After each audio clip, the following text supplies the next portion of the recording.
and welcome to Deaf Pointers episode 7. I think it's 7? Yes. So we're almost 2 months of doing this series. That makes me a very happy girl. I don't have much else to say. Let's just...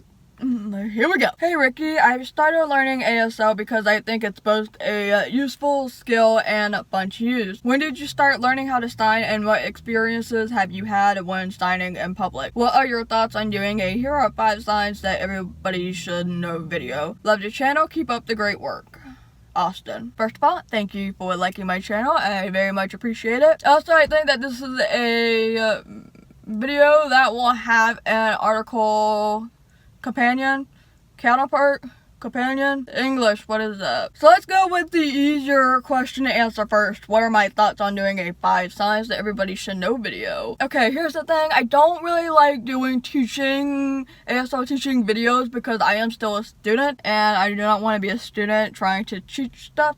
But maybe this video would be kind of innocent enough. I don't know. I just don't feel comfortable with teaching anything, but how can you even pick the most 5 important signs? I don't know if you can do that. Anyways, so when did I start learning ASL?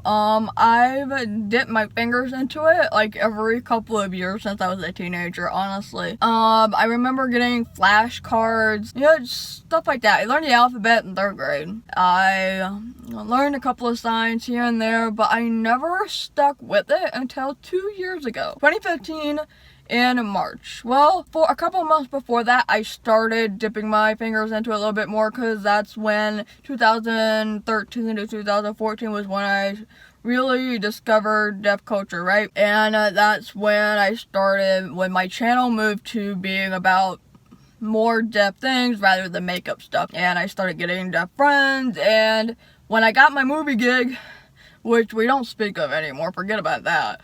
I have no idea what's going on with that, but this is relevant. So when I got the movie gig in March 2015, and I went to Los Angeles for the first time, and I stayed with Jules Dameron, who I had never met in person before, I knew I had to, learn something.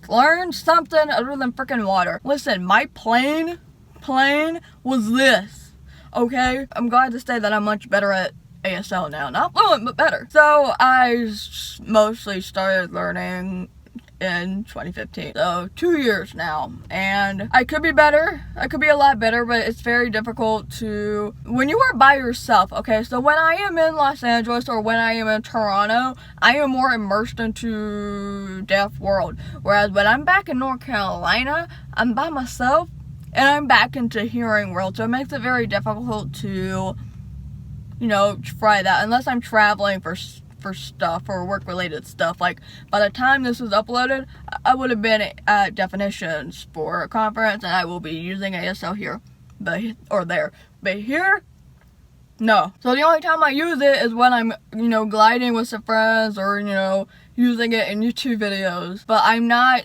really immersed into the deaf world when I'm by myself here, so that's kind of a struggle. So what experiences have I had when signing in public? Oh, shoot. I've never had any bad experiences. I have had confusing experiences and very drunk experiences, but for the most part, I've had good experiences, honestly. I always get nervous about signing a lot. Like, if I'm trying to make like a story, tell a story about something, that's when I get a little bit nervous. When I'm trying to understand conversation, that sometimes makes me a little bit nervous. I'm nowhere near comfortable enough to sign like a whole entire thing, like presentation for public speaking. That would not happen for a while. More vocabulary that I need to learn. I think really the most frightening experiences I've ever had when signing in public is doing it in YouTube videos. So I'll sign a bit for, iMedia, and then some people are like, oh my god, she's not fluent, she's not deaf, her signing sucks. And I'm like, deaf people don't come out of the womb fluent in sign language, and not all deaf people use sign language. But then occasionally, there's a beautiful troll that likes to hop around in my YouTube videos, okay? And they like to do this in various deaf accounts, and their personality switches a lot, but they like to, troll my videos. This hearing person loves to troll videos from deaf people occasionally, and, there's been some comments there, but I honestly could, whatever. Good experiences, really. I'm not sure if there's any other, question that you want there, or any question that you have there, but that's it. Yeah. If you got a question or a concern that you would like me to respond to, you can email deafpointers@gmail.com.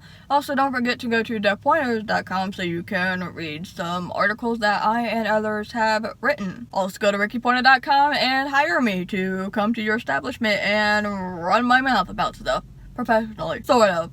Mostly, with some jokes here and there. Appropriate jokes, I promise. If you want to follow me on all my social media, links to that will be down below. If you want to help support my content, you can do so by being a monthly patron, or you can leave tips on Ko-fi. Both links will be down below. I upload every Monday, Thursday, and Deaf Pointers on Saturdays, and I will see you later.